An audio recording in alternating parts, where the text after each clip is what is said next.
साफ़ी हज़रात Moz शहरी अस्सलाम वालेकुम। जीअं त 1/4/2026 ते अब्दुल कदीर ऐं कामरान मुग़ल साहबनि जी एजेंसी हुई। दुकान मां 1 करोड़ 80 लख जी चोरी थी, जेका असांजे लाइ वॾो इम्तिहान जोगी हुई, जंहिंमें असां DI साहिबु SPA SSP साहिबु सांगड़ जी हिदायतनि ते SHO साहिबु मोहम्मद हनीफ़ महार साहिबु आयो, अब्दुल मजीद चांडियो ऐं असां पाण DSP टंडो आदम जेका जांच शुरूआत कई। जांच दौरान 1 महीनो 15-20 ॾींहं गुज़रण बाद 25/5/2026 ते असांखे मुज़म्मिल पुट इस्माइल ऐं फैसल न्याज़ी ॿई पुलिस पार्टी खे बिरशाह रोड ते मिली विया, जेका मुक़ाबिलो थियो, जंहिंमें हिकिड़ो ज़ख़्मी हालत में मिलियो असां सां। उनजे बावजूदि उन ज़ख़्मी हालत वारे खे असां इस्पताल टंडो आदम मोकिलियो वियो। टंडो आदम खां रेफर थियो हैदराबाद।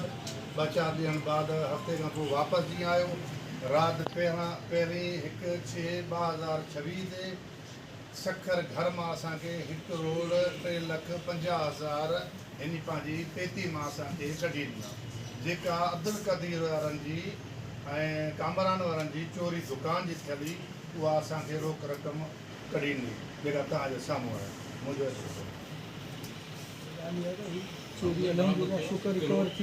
1 करोड़ 3,50,000। पर शहर जो को माण्हू हो कोन सखर वारे माण्हू कीअं कदीर भाई दुकान ते आहे, हुन में एतिरा पैसा आहिनि। हुन पहिरें बि चोरियूं अहिड़ियूं वारदातूं थियूं, जेको ही इश्तिहारी आहे रहीमयार सादिकाबाद सखर में। ही आदि बुनियादी ॾोहारी बि आहे, उनखां पोइ जुआगार बि आहे ढांचो। ऐं जेको आहे त ईअं ई वञी करे रोल पार्टी थी मज़दूर टाइप थी करे दुकान खे चेक कंदो आहे। जंहिं दुकान खे सरियो न आहे, जेको दुकान खे टीयर गार्डर वारी छित आहे, उनमें छित जो माहिर आहे, कारीगर आहे, ऐं तिजोड़ी जो बि कारीगर आहे। हीअ अधु पंजाबी आहे, अधु सिंधी आहे। हीअ माण्हू चौक बहादुरपुर रहीमयार जे मथां जो ॻोठ आहे। पंहिंजो किलो बि त ॿुधायो न, त कीअं ख़बर ते ऐं उनजे ज़रिए असां उनखे जियो फेंसिंग जे ज़रिए पहुतासीं। हिन मां नाला जेका ॿाहिरियां ऐं सखर मां माण्हू आया, असांखे ख़बर पई की माण्हू जेका हिते ॿाहिरियां आया आहिनि, हिन जो फ़ोन नंबर बंदि आहे। उन में असांखे हिननि जे पोयां वियासीं, हिननि जे मिलण खां पोइ असांखे ख़बर पई त हीअ चोर आहे। साईं वारनि जो त चवणो त 2 करोड़ हुआ, पोइ असांखे ख़बर पई त भाउ हुन बासियो आहे 1 करोड़ 40 लख रुपया हुआ, हिते 1 करोड़ 3 लख रुपया आहिनि। भाईजान इलाही टाइम गुज़रण बावजूदि हीअ जेका रिकवरी थी आहे, जांच अञा हले पई। असांजी जांच कयूं पिया, इंशाल्लाह ॿिया बि रिकवर कयूं। सर ऐसी वारदातों में हमेशा ऐसे ही हुआ है कि शहर के कुछ लोग चोर या डकैत में लबस होते हैं, लेकिन इस केस के अंदर ऐसा कुछ भी बकौल आपके कि नजर नहीं आ रहा, सिर्फ बाहर गए, कैसे हो सकता है? भाईजान हम कैसे छोड़ते इस बंदे को, कैसे छोड़ते जो जहाँ पे नासूर बना हुआ है, शहर की नासूर बना हुआ है, उसको कैसे छोड़ते भाई? नहीं है तो हम नहीं बोल रहे हैं। इसके साथ को शहर में कोई भी मकसद नहीं, दो ही नहीं, दुश्मनी नहीं है, ये चोरी हुई। मकसद नहीं, इसका कोई सहूलत का जो टंगादम शहर में होगा शायद, क्योंकि जब चोर इतनी प्लानिंग कर रहा है तो जाहिर बात है उसका कोई सहूलतकार भी होगा यहाँ। भाई होता तो क्यों छोड़ते? सामने बैठे हैं आपके सारे साथी दोस्त, ये दुकानदार सामने बैठे, क्यों छोड़ते?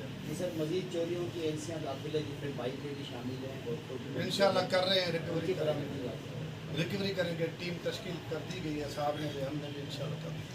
सर शफीक कुरैशी वाली चोरी का भी इंशाल्लाह सर शफीक कुरैशी है मलूक खान के घर से मास्टर के घर से चोरी हुई थी, उसकी भी कोई भाई मास्टर जे घर जी जेका चोरी थी आहे, उनजी पंहिंजी धी मुलविस आहे ऐं उनजो पंहिंजो जेको आहे ॼाटो मुलविस आहे। उन पंहिंजी न्याणी क्लियर थी आहे, पंहिंजी न्याणी पांडे बिल्कुल सही है, क्लियर आहे, सही है यार, बिल्कुल।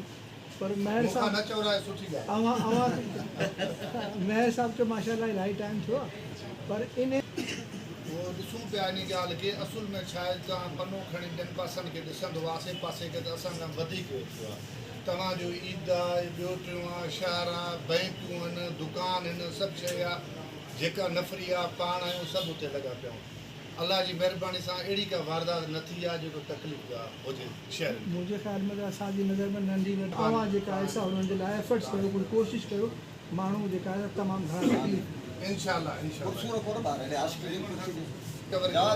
हिकिड़ी राति मोटरसाइकिल रिकवर कई आहे असां। मोटरसाइकिल